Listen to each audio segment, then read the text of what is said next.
بسم اللہ الرحمن الرحیم۔ السلام علیکم ناظرین، ریڈ زون سے میں ہوں علی رضا الوی اور میرے ساتھ موجود ہیں جناب مسر برلاس۔ خواتین حضرات، آپ کی خدمت میں اسلام حسب سابق حسب روایت پاکستان کے لیے دعا۔ اللہ تعالی ہمارے اس عظیم وطن کو سلامت رکھے، یہ وطن ترقی کرے، یہاں خوشحالی ہو، اور خاص طور پر دعا ہے کہ یہاں امن ہو۔ علی رضا الوی صاحب، کیا خبریں؟ جی، وزیر اعظم عمران خان نے سری لنکن صدر سے رابطہ کر کے سری لنکن شہری کی پاکستان میں ہلاکت پر افسوس کیا ہے، تعزیت کی ہے، اور انہیں گرفتاریوں کے حوالے سے بتایا ہے، پیش رفت کے حوالے سے بتایا، اور یہ بتایا کہ سارے معاملے کی وہ خود نگرانی کر رہے ہیں۔ اور انہوں نے یہ بھی بتایا کہ اس واقعے کے بعد پاکستانی معاشرے نے، پاکستانی میڈیا نے، پاکستانی سیاستدانوں نے، حکومت نے، اپوزیشن نے اور پاکستانی افواج نے کس شدید رد عمل کا اظہار کیا، اور مکمل طور پر سری لنکا کے ساتھ، سری لنکن شہری کے ساتھ اور سری لنکن شہری کے اس خاندان کے ساتھ اظہار یکجہتی کیا ہے اور تعزیت کا اظہار کیا ہے۔ پریانتھا کمارا کے قتل کے واقعے کے حوالے سے کچھ نئے انکشافات سامنے آئے ہیں، ان حقائق پر بھی بات ہوگی، اور اس سارے ہجوم کے دوران اور وحشیوں کا جو ایک ہجوم تھا، جو مار رہا تھا، جو قتل کر رہا تھا، جو مذہب کے نام کو استعمال کر رہا تھا، جو رحمت للعالمین صلی اللہ علیہ وآلہ وسلم کے پاکیزہ اور بابرکت مذہب اور دین مبین کو بدنام کرنے کی کوشش کر رہا تھا، وہاں ایک ایسا انسان بھی نظر آیا ہے جو ہاتھ جوڑ جوڑ کر اس مقتول کی زندگی بچانے کے لیے منتیں کر رہا تھا، منت سماجت کرتے ہوئے دھکے کھا رہا تھا، ٹھڈے کھا رہا تھا، لیکن وہ بچانے کی کوشش کر رہا تھا۔ اس پر بھی بات کریں گے۔ پھر مہنگائی ایک ایسا موضوع ہے جو اب موضوع ہی نہیں، پاکستانی قوم کا المیہ بن گیا ہے، درد بن گیا ہے، کرب بن گیا ہے، متوسط طبقے کے لیے ایک عذاب بن چکا ہے۔ اور جب اس کے اوپر کچھ وضاحتیں پیش کی جاتی ہیں، جب تنقید ہوتی ہے اور پھر وضاحتیں پیش ہوتی ہیں، تو وہ ایسے لگتا ہے جیسے زخموں پہ نمک ڈالنے کی کوشش کی جا رہی ہے۔ اسی طرح آج بھی ہوا، شہباز شریف نے آج کوئی تنقید کی، بڑی کڑی تنقید کی مہنگائی پر، مہنگائی کے اعداد و شمار کے حوالے سے، بڑھتی مہنگائی کے حوالے سے۔ پھر اس کے جواب میں حماد اظہر نے بھی قوم کو بیٹھ کے بتانے کی کوشش کی کہ مہنگائی کیوں ہوئی ہے۔ اگر آپ کو سمجھ آ گئی ہے تو ٹھیک ہے، نہیں تو ہم آپ کو سمجھائیں گے کہ مہنگائی کیوں ہوتی ہے، ہمارے ساتھ آپ کو رہنا پڑے گا۔ چیف جسٹس آف پاکستان نے آج ایک بار پھر کہا ہے عدالتیں آزاد ہیں، فیصلوں کے حوالے سے کوئی دباؤ نہیں ہوتا۔ البتہ انہوں نے وکلاء پر بھی آج زور دیا، انہیں کہا کہ آپ کسی بھی معاملے پر ججوں پر چڑھ دوڑنے کی روایت کو ترک کرتے ہوئے مناسب رویہ اختیار کیا کریں، اور انہوں نے یہ بھی کہا کہ بینچ اور بار کا ایک چولی دامن کا ساتھ ہے جو ہمیشہ رہے گا، اور اس کا احترام باہمی جو ہے ضروری ہے۔ مراد سعید آج کراچی میں گرجے برسے چمکے، جو ان کا ایک مخصوص سٹائل ہے۔ پھر سعید غنی نے جواب بھی دیا، اس پر بھی بات ہوگی، اور وقت بچا تو کورونا کے نئے ویریئنٹ کے حوالے سے بھی بات ہوگی، کتنا خطرناک ہے اور یہ کیا گول کھلانے جا رہا ہے، اس پہ بات ہوگی۔ لیکن سب سے پہلے یہ بڑھتے ہیں مسر برلاس صاحب کی طرف، اور آج جو وزیر اعظم عمران خان نے سری لنکن صدر سے رابطہ کیا ہے، اس پیش رفت سے بات شروع کرتے ہیں۔ جی مسر برلاس صاحب۔ دیکھیے، ایک تو اب ہماری قوم کو دو حصوں میں ہم بانٹ کر بات کریں گے۔ ایک تو وہ وحشی درندے جنہوں نے اس معصوم پر حملہ کیا اور اس کی جان لے لی، اس طرح کے لوگ ہیں۔ دوسرا رویہ یہ آیا ہے سامنے کہ ہمارے سیاستدانوں نے، ہماری حکومت نے، ہمارے آرمی چیف نے اور دوسرے اداروں نے جس قدر ہو سکے اس کی مذمت کی، جی، اور ہماری پولیس نے بھی جو اس کے بعد بڑا کام دکھایا کہ لوگوں کو گرفتار کیا۔ جی، کئی ملکوں میں علوی صاحب دوسرے ملکوں کے شہری قتل ہو جاتے ہیں، مگر میں سمجھتا ہوں کہ وہاں کے حکمرانوں نے کبھی دوسرے حکمرانوں کو شاید بتانا بھی پسند نہیں کیا۔ صحیح ہے۔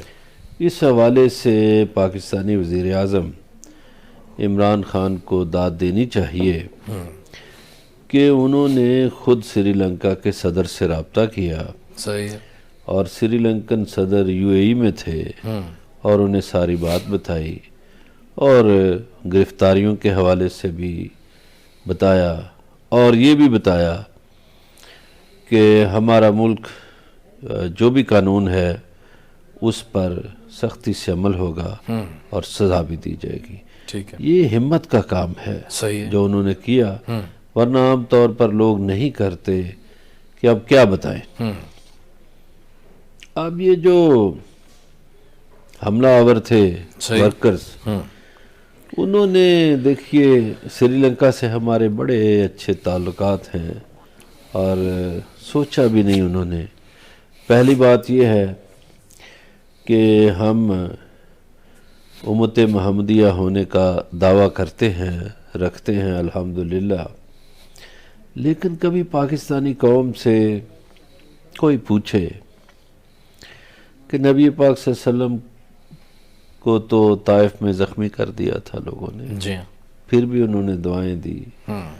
اچھا وہ کوڑے والی بات تو بہت معروف ہے، جی ہاں، لوگ بتاتے ہیں کس طرح اس عورت کے پاس چلے گئے. اسی طرح تو نبی پاک صلی اللہ علیہ وسلم نے اپنے کردار سے لوگوں کو متاثر کیا، اور ان کے کردار کے حوالے سے کفار بھی گواہی دینے پر مجبور تھے. ٹھیک ہے.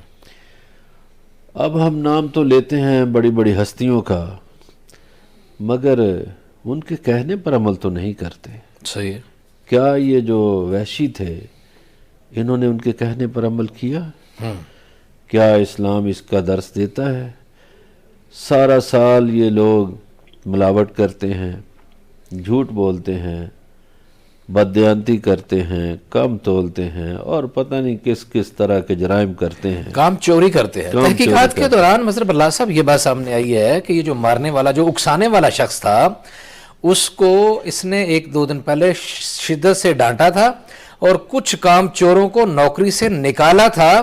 تو اس نے اس کا بدلہ لینے کے لیے، اور یہ بھی بات سامنے آئی ہے، جیسا ہم نے لوگوں سے وعدہ کیا بتائیں گے، یہ بات بھی سامنے آئی ہے کہ جب یہ جھگڑا ہوا، وہ کیونکہ کوئی غیر ملکی کچھ لوگ وزٹ پہ آ رہے تھے، تو وہ خود بھی صفائی ساتھ ساتھ کر رہا تھا، چیزیں صاف کر رہا ہے، مشینیں صاف کر رہا ہے. تو وہیں کوئی لگا ہوا، اس نے وہ سٹیکر اتارا. اس کو ایک تو ظاہر ہے کہ وہ عربی یا اردو سمجھتا نہیں تھا، جیسے بھی نادانستہ، جیسے جو بتایا جا رہا ہے پولیس ذرائع کا جو کہنا ہے کہ اس نے وہ اتار دیا. جیسے ہی اتارا تو یہ جب لوگ مشتعل ہوئے تو فیکٹری کے مالک نے اس کو بھی بتایا، اس نے معذرت کی، معافی مانگی، ان کی صلح صفائی ہو گئی. لیکن جو کام چور لوگ تھے وہ اتنے، کیونکہ انہوں نے اپنا ذاتی بدلہ لینا تھا، وہ باہر نکلے تو انہوں نے لوگوں کو اکسانا شروع کر دیا، اور اس کے بعد یہ واقعہ ہوا. اس کا بیک گراؤنڈ پولیس ذرائع سے یہ سامنے آیا. پہلی بات یہ ہے کہ ہمارے لوگوں کو فیکٹریوں میں مذہبی سٹیکر یا اشتہارات لے جانے کی ضرورت کیا ہے؟ درست ہے. آپ یہ کام اس کے لیے عبادت گاہیں ہیں، اس میں کریں. صحیح ہے. فیکٹری کسی اور کام کے لیے ہے، اور اس میں غیر ملکی لوگ ہیں، جیسا آپ نے کہا کہ اس کو نہ عربی کی سمجھ نہ اردو کی سمجھ. ایسا ہی ہے. اور پھر اس نے نہیں کیا، اس نے ان کو کہتا رہا کہ آپ لوگ یہ سٹیکر اتاریں اور صفائیاں کریں، یہ وہ. اچھا پھر وہ سنا ہے کہ وہ ٹائمنگ کے مسئلے پہ بڑا سخت سٹرکٹ تھا، بالکل بہت سخت. وہ کہتا تھا جی وقت پہ آئیں. ہاں جی. تو ان کو یہ باتیں اچھی نہیں لگیں. یہ ایک طرح سے یونین بازی بن گئی تھی وہاں، جیسے یہ اعجاز کالیہ ٹائپ یونین نہیں ہوتی کہ نہیں جی کام نہیں ہم نے کرنا اور کام چوری کرنی ہے. تو اس طرح کی کام چوری انہوں نے دکھائی، اور اپنی کام چوری کو مذہب کے نام پر، ٹھیک ہے، کتنا ویسے دیکھیے کہ یہ کتنا بڑا ستم ہے، منسوب کر دینا، ایسے یہ کہاں کا انصاف ہے؟ جی ہاں. اور پھر اس کی آپ نے جان لے لی. آپ کا مذہب تو کہتا ہے کہ ایک انسان کا قتل پوری انسانیت کا قتل ہے. آپ کا مذہب تو کہتا ہے صفائی نصف ایمان ہے، تو وہ آپ کو صفائی کا کہہ رہا اور آپ نے صفائی نہیں کی. اچھا جو وہاں دوسرا مینیجر ہے جس کا آپ نے حوالہ دیا، جو اس کی جان بچانے کی کوشش کر رہا تھا، ملک عدنان وہاں 15 سال سے ہے، مینیجر پروڈکشن ہے. اور یہ جو مرنے والا شخص ہے اس کو بھی 12 سال ہو گئے.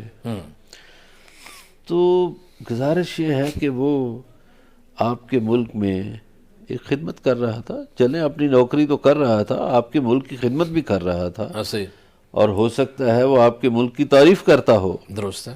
مگر آپ نے ان ساری تعریفوں پہ پانی پھیر دیا، آپ نے کالک مل دی.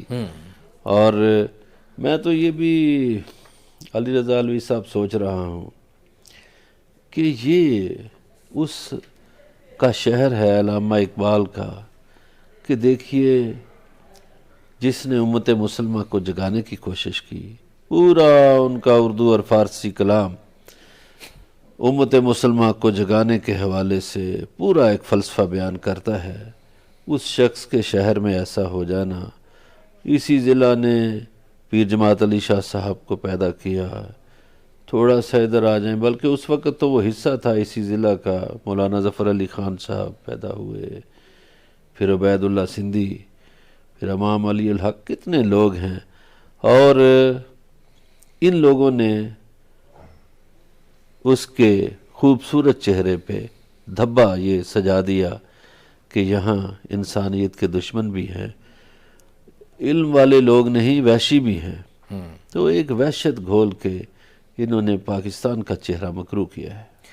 مظہر اللہ صاحب، یہ ناظرین بھی جانتے ہیں، آپ کو پتہ ہے سری لنکا وہ ملک ہے جو پاکستان کو سب سے زیادہ آنکھیں ڈونیٹ کرتا ہے، ہزاروں کی تعداد میں آنکھیں وہاں سے ڈونیٹ ہو کے پاکستان آتی ہیں، اور بدقسمتی کی بات ہے، بعض ذرائع یہ بتا رہے ہیں کہ یہ جس دن یہ شخص کو مارا گیا اس دن بھی کم و بیش 75 جوڑے آنکھیں جو ہیں وہ پاکستان آئی تھیں سری لنکا کی طرف سے۔ انہوں نے ہمیں بینائیاں دینے کا سلسلہ شروع کیا ہوا ہے، لیکن بدقسمتی یہ ہے کہ ہمیں بینائی نہیں آئی، ہمارا اندھا پن جو ہے وہ وہیں کا وہیں کھڑا ہے ہمارے معاشرے کا۔ اس میں آپ دیکھیے کہ ایک تو وہ آنکھیں دیتے ہیں، ہمارے ہاں ڈینگی آیا تو ان کے ڈاکٹرز آ گئے، ایسا ہی ہے۔ اور پھر ایک بڑی اچھی بات ہے، کچھ عرصہ پہلے اسی کرونائی موسم میں جب یہ پتہ چلا کہ مسلمانوں کی لاشیں وہاں جلا دی جاتی ہیں، تو وزیر اعظم پاکستان نے سری لنکن حکومت سے بات کی، تو سری لنکن حکومت نے بسم اللہ، انہوں نے کہا جی بالکل ٹھیک ہے، جو مسلمانوں کی تدفین کا طریقہ ہے اسی کے تحت الاؤ کر دیا، اجازت دے دی۔ ایسا ہی ہے۔ اب ایک ملک سے اتنے اچھے مراسم ہوں، یہ ہمارے پھر دہشت گردی کے خلاف جو ہمارے کوارڈینیشن رہی، جی ہاں، پیپل ٹو پیپل بہت اچھے تعلقات ہیں، ہماری افواج کے بہت اچھے تعلقات ہیں، اور سری لنکا ہمیں اپنا محسن سمجھتا ہے، جی ہاں، کیونکہ ہم نے ان کے جو تامل باغی تھے ان کا قلع کما کرنے میں بڑا کردار ادا کیا تھا۔ تو میں سمجھتا ہوں کہ ان وحشیوں نے ایک طرف تو درندگی دکھائی، دوسری طرف انہوں نے ملک کا بڑا نقصان کیا، ایک ایسے دوست سے، بھائی سے ہمیں لڑانے کی کوشش کی کہ جس کے ساتھ ہمیں لڑنا زیب نہیں دیتا، مگر میں سمجھتا ہوں دونوں حکومتوں نے بڑی ذمہ داری کا مظاہرہ کیا، اور پاکستان کی بھی تمام جو ذی شعور لوگ ہیں انہوں نے بڑی ذمہ داری سے بیانات بھی دیے، ذمہ دار حیثیتوں میں باتیں بھی کی۔ آج میں کچھ لوگوں کی، اچھا یہ جو ہمارے وزیر اطلاعات ہیں فواد چودھری، ان کی باتیں ٹھیک ہیں، ممکن ہے بہت سے لوگوں کو بری لگتی ہوں، صحیح، لیکن بات ان کی صحیح ہے کہ بھئی یہ جو کارخانے ہیں دہشت گردی کے یا یہ جو وحشیوں کے، یہ جو علم آپ کو ادب نہ سکھا سکے وہ خاک ہے علم، ایسا ہی ہے، وہ علم کیا ہے؟ ایسا ہی ہے۔ علم کا تو دیکھیے ادب پہلا کرینہ ہے، تو اگر ادب ہی نہیں آ سکا کسی کو تو ایسے علم کا کیا فائدہ؟ یہاں تو نفرت کی فیکٹریاں ہیں، وہی بات بالکل انہوں نے بجا کہا، نفرت کا کاروبار ہے، اور نفرت سکھائی جاتی ہے کہ جی فلاں کا یہ ہے، فلاں کو یہ ہے، اس کو یہ سمجھو، اس کو یہ کہو، اس کے ساتھ کھاؤ نہیں، اس کے ساتھ پیو نہیں، اس کے ساتھ برتاؤ نہ کرو۔ اور یہ انہوں نے بڑی خوبصورت بات کی فواد چودھری صاحب نے آج کہ جناب یہ کوئی اپوزیشن کا معاملہ نہیں، حکومت کا معاملہ نہیں، سیاست کا معاملہ نہیں، ریاست کا معاملہ نہیں، یہ بنیادی طور پر ایک سماجی معاملہ بن چکا ہے، سماجی معاملہ ہے، انسانیت کا معاملہ ہے۔ کل آپ نے افتخار عارف صاحب کا شعر سنایا تھا، آج مجھے ایسے ہی ذہن میں یہ اسی بات سے آ رہا ہے یاد، سرور ارمان صاحب کا شعر ہے کہ مقتل کھلے ہوئے ہیں مکفل خدا کا گھر، مذہب شکم پرست اناؤں کی زد میں ہے، اللہ حیرت سے تک رہی ہیں عقیدت کی بستیاں، ایک کائنات کتنے خداؤں کی زد میں ہے۔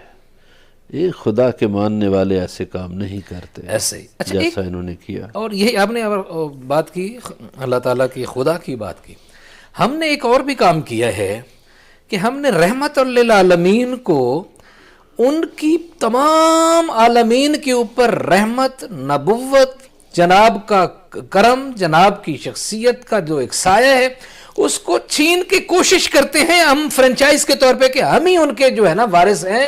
مسلمان جو ہیں، کبھی کہا ہم نے کہ رحمت للمسلمین ہے، وہ رحمت للعالمین ہے، اور خداوند عالم رب العالمین ہے، کوئی رب المسلمین تو نہیں ہے. وہ تو دو جہانوں کے لیے رحمت ہیں، رحمت للعالمین ہیں، اور ان کی رحمت کے دروازے اور نبی پاک صلی اللہ علیہ وسلم کے دروازے کبھی کسی کے لیے بند نہیں ہوئے تھے. مجھے ایک بات یاد آ رہی ہے، مدینہ میں ایک جنازہ کسی یہودی کا جا رہا تھا، تو نبی پاک صلی اللہ علیہ وسلم کھڑے ہو گئے، تو اس دکان والے نے کہا کہ یا رسول اللہ یہ تو یہودی کا جنازہ ہے. تو نبی پاک صلی اللہ علیہ وسلم کمال آفرین ہے، انہوں نے فرمایا یہودی ہے تھا، انسان تو ہے نا، ایسی بات نہیں. انسانیت کا احترام، جگہ جگہ انسانیت کا احترام سکھایا. اور مولا علی علیہ السلام کے اقوال، چونکہ ہمیں جو علم بھی ملتا ہے وہ باب العلم اور علم کے شہر سے اور علم کے دروازے ہی سے ملتا ہے نا، یا نبی پاک صلی اللہ علیہ وسلم کی ذات سے علم ملتا ہے اور یا مولا علی علیہ السلام سے علم ملتا ہے. تو ان کے بھی اقوال ایسے ہیں، بڑے جھگڑے انہوں نے ختم کرائے، بڑے انصاف، ایسے ایسے فیصلے جو مسلمانوں کے خلفاء سے نہیں ہوتے تھے وہ حضرت علی علیہ السلام ایک لمحے میں کر دیتے تھے. تو گزارش یہ ہے کہ معاشرے کا انصاف یہ تقاضا کر رہا ہے اب کہ یہ جو وحشی ہیں، یہ جو درندے ہیں، ان کا کلا کما ہونا چاہیے، ان کو سزائیں ملنی چاہیے. کل بھی ہم نے کہا تھا، آج بھی کہتے ہیں، جب تک انہیں سخت سزائیں نہیں ملیں گی ایسے واقعات ہوتے رہیں گے. جی بالکل صحیح ہے. جو وحشی ہیں، جو درندے ہیں، اور بالکل پولیس نے بڑے بجا طور پر ایک ایک کو فوکس کر کے پکڑا ہے. سیلفیاں بنانے والے، لاش کو گھسیٹنے والے، دھکے دینے والے، آگ لگانے والے، سارے لوگ پکڑے جا رہے ہیں، اور انشاءاللہ مزید پکڑے جائیں گے. ان کو سزا ملنی چاہیے، یہ نہ ہو کہ وہ پھر یہاں جلدی میں جذبات میں ہمارے ہاں کام ہوتے ہیں اور بعد میں بالکل بھول جاتے ہیں جب میڈیا سے یہ خبریں ہٹتی ہیں. ایسا نہیں ہونا چاہیے. اور وہ شخص جس نے درندوں کے اس ہجوم میں انسانیت کی کوشش کی، ہاتھ جوڑ جوڑ کے اس کی جان بچانے کی کوشش کرتا رہا، ہم اس فورم سے یہ بھی ریکمینڈ کریں گے کہ اس شخص کو بھی ہائی لائٹ کیا جانا چاہیے اور اس کو کسی خصوصی ایوارڈ سے نوازا جانا چاہیے. بات چیت کا سلسلہ جاری ہے، ہمارے ساتھ رہیے گا. ملتے ہیں بریک کے بعد.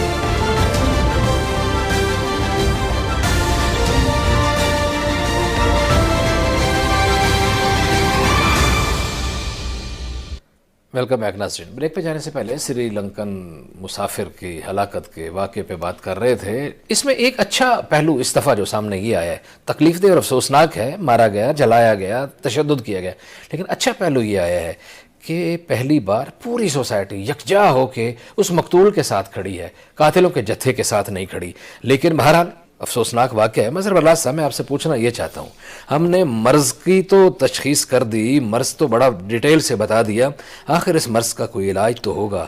اس مسئلے کا حل کیا ہے؟ آپ کیا تجویز کرتے ہیں؟ دیکھیے، میں 2-3 ملکوں کی مثالیں آپ کو دوں گا اور اس کے بعد پاکستانی سوسائٹی پہ بات کروں گا. مثلا سوڈان ہے. سوڈان میں تمام مدرسے سرکاری تحویل میں ہیں. ٹھیک ہے.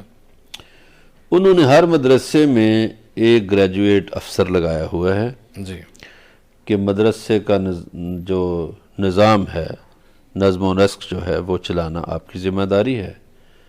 مولوی صاحب صرف لیکچر دیں گے، نماز پڑھائیں گے، اوکے. ذمہ دار جو ہے وہ ایڈمنسٹریٹر ہے. دوسرا جو ہے، یہ سعودی عربیہ کی بڑی مثالیں ہمارے ہاں دی جاتی ہیں. سعودی عرب میں کسی مسجد میں جمعہ کا خطبہ لکھے ہوئے کے بغیر نہیں پڑھا جا سکتا. صحیح ہے. وہ لکھا ہوا آتا ہے سرکاری طور پر، وہی پڑھا جاتا ہے. اب آ جائیے پاکستانی معاشرے میں. ہمارے ہاں فوج بہت بڑا ادارہ ہے. فوج میں تمام فرقوں کے لوگ ہیں.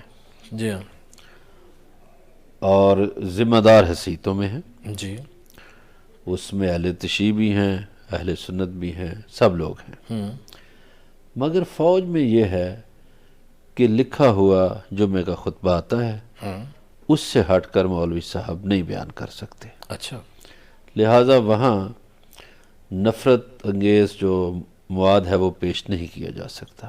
صحیح، اب اس کا حل یہ ہے کہ تمام مدرسوں کو سرکاری تحویل میں لے لیا جائے اور سوڈان ماڈل کی طرز پر جتنے بھی ہمارے پڑھے لکھے لوگ ہیں ایک امتحان لیں، اس کے لیے بھرتی کریں۔ صحیح، ان مولویوں کو بھی تنخواہ دیتے ہیں اوقاف والے، تو ایڈمنسٹریٹر کو تنخواہ دیں اور ایڈمنسٹریٹر ذمہ دار ہو اس کی جو بھی وہاں ہو رہا ہے اس کا۔ صحیح، دوسرا یہ ہے کہ ہمارا مذہب ایک چیز سے منع کرتا ہے کہ قبضے کی جگہ پر سجدہ جائز نہیں۔ جی، ہمارے ہاں بہت سی مساجد قبضے کی جگہوں پر ہیں، اس میں ایک تو حکومت ایسی مساجد جو ہیں ان کو اپنی تحویل میں لے لے اور اس کے بعد جو بھی حکومت نے فیصلہ کرنا ہے وہ کرے۔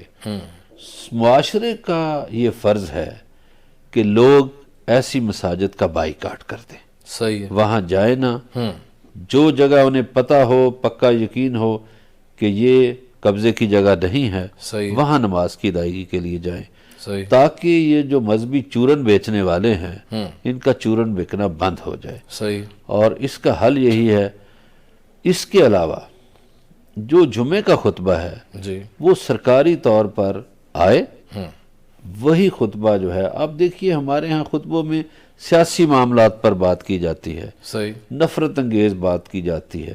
اگر برِ صغیر کے ہم یہ جو دیکھیں فرقے، جی، تو یہ تو سارے 200 سال کی پیداوار ہیں، صحیح، اس سے پہلے تو یہ نہیں نظر آتے۔ جی، تو اس کا حل یہی ہے کہ جو بھی نفرت انگیز تقریر کرے کوئی مولوی، اس کو گرفتار کر لیا جائے صحیح، اور اس کو سزا دے دی جائے، تاکہ نفرت انگیزی کا خاتمہ ہو۔ صحیح ہے، خاتمہ ہوگا تو سوسائٹی میں امن ہوگا۔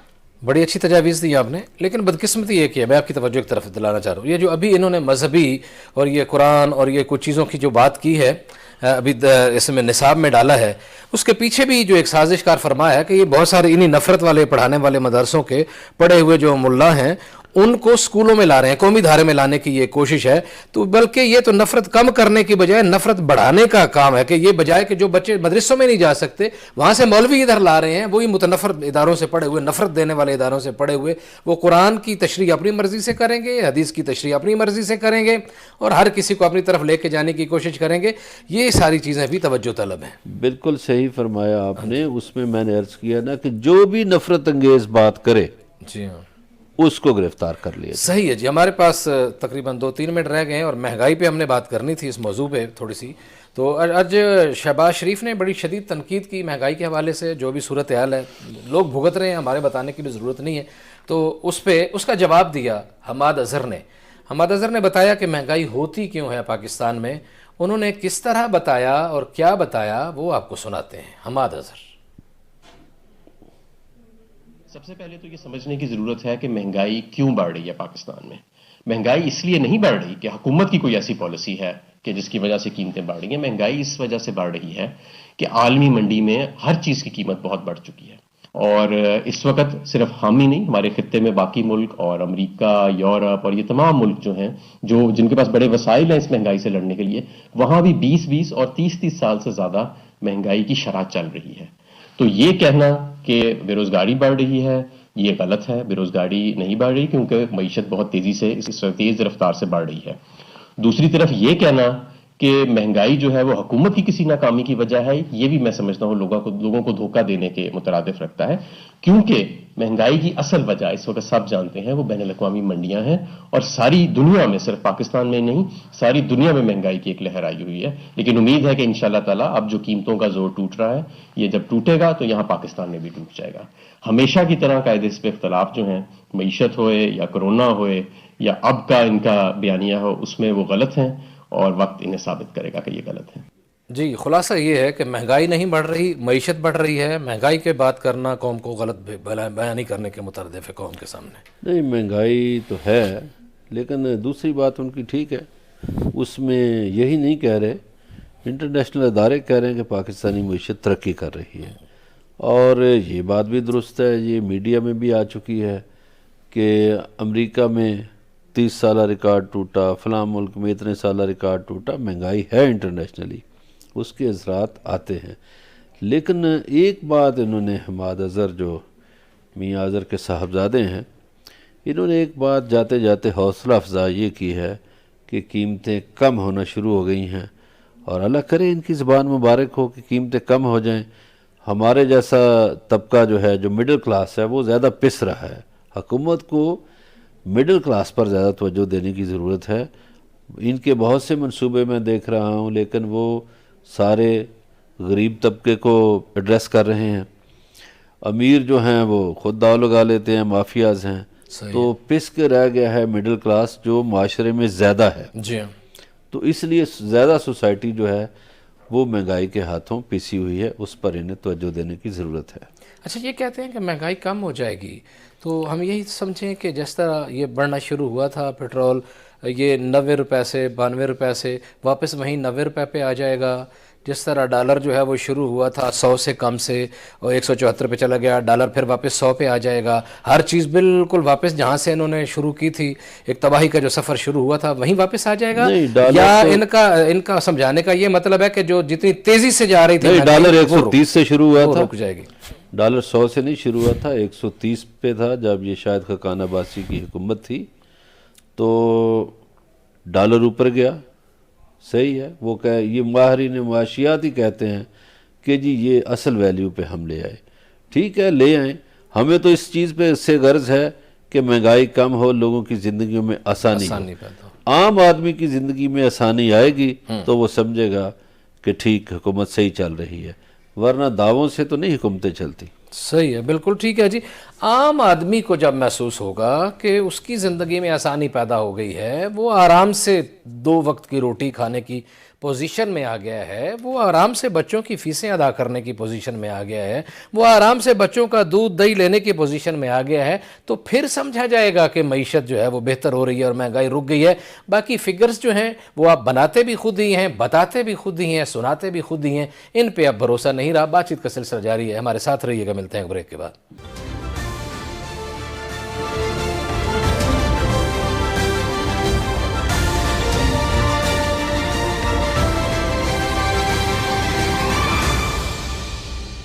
ویلکم بیک ناظرین، بریک پہ جانے سے پہلے بات ہو رہی تھی مہنگائی کے حوالے سے، لوگوں کے مسائل کے حوالے سے، ان کے مشکلات کے حوالے سے۔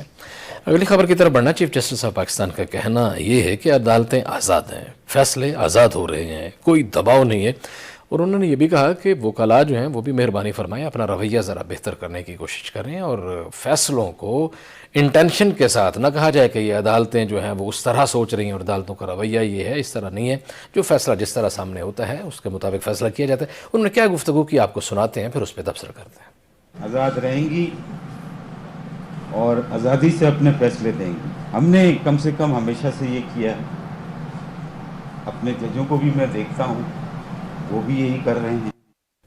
جی، کہتے ہیں آزادی سے فیصلے ہم دیتے رہے ہیں، جج بھی سارے آزادی سے فیصلے دے رہے ہیں، اس طرح کے پروپیگنڈا۔ اچھا، آج انہوں نے بڑی اہم باتیں کی۔ ایک تو میں چیف جسٹس صاحب کا بڑا ایک مجھے دل چاہتا ہے کہ انہیں سراہا جائے کہ پچھلے دنوں انہوں نے کراچی میں کسی بلڈنگ کے حوالے سے جو ڈیسیژن لیا تھا، بڑا مافیا تڑپا، لیکن چیف جسٹس اپنے فیصلے پہ قائم رہے۔ یہ اچھی بات ہے، قائم رہنا چاہیے۔ صحیح ہے۔ اور انہوں نے درست فرمایا کہ ججز کے بارے میں یہ مت سوچے۔ ایک بات نہیں سنوائی جا سکی، انہوں نے بڑی زبردست بات کی کہ وکلا جو ہے وہ بدتمیزی نہ کریں ججز کے ساتھ، ان کا رویہ مناسب نہیں ہے، مناسب ہونا چاہیے۔ کاش چیف جسٹس صاحب یہ بھی فرما دیتے کہ وکلا کا رویہ کہاں درست ہے۔ صحیح۔ وکلا نے تو ڈاکٹرز کو بھی مارا، وکلا نے صحافیوں کو بھی مارا، وکلا پولیس والوں کو بھی مارتے ہیں، اور وکلا کا رویہ اپنے جو کلائنٹس ہیں ان کے ساتھ بھی درست نہیں ہے۔ ہاں، جن سے کماتے ہیں ان کے ساتھ بھی توہین آمیز رویہ ہوتا ہے۔ جی ہاں، کئی واقعات ایسے ہیں کہ خواتین پر تشدد کیا گیا، کئی واقعات ایسے ہیں کہ کلائنٹ اگر کوئی مرد ہے اس بیچارے نے پوچھ لیا کہ میرے کیس کا کیا بنا یا دیر ہو گئی، تو اس پہ بھی اس کو بھی تشدد کا نشانہ بنایا گیا۔ اچھا پھر کچھ وکلا ایسے ہیں جن کا پیشہ ایک اور ہے، وہ پیشہ پتہ کیا ہے؟ جی جی، آپ کا کیس ہو گیا، آپ کو پہلے وہ لوئر کورٹ سے کہیں گے اچھا یہاں ناکامی ہو گئی ہے، پھر اس سے ہائر کورٹ میں چلے جائیں گے، جی وہاں ناکامی ہو گئی، یہ سب پیسے کمانے کا ان کا طریقہ کار ہے۔ پھر وہ کہے گا نہیں جی ہائی کورٹ میں کریں اور میں وہاں یہ کر دوں گا تو میں وہاں وہ کر دوں گا، ہائی کورٹ سے بھی وہ ناکام ہوگا، کیس لٹکاتا جائے گا تاکہ اس کے پیسے بنتے رہیں، پھر وہ آپ کو سپریم کورٹ لے آئے گا اور سپریم کورٹ میں بھی ناکامی ہو جائے گی، پھر آپ کو کہے گا نہیں اپیل کرتے ہیں، پھر وہ اپیل کے بھی پیسے لے گا۔ تو یہ رویہ بھی درست نہیں۔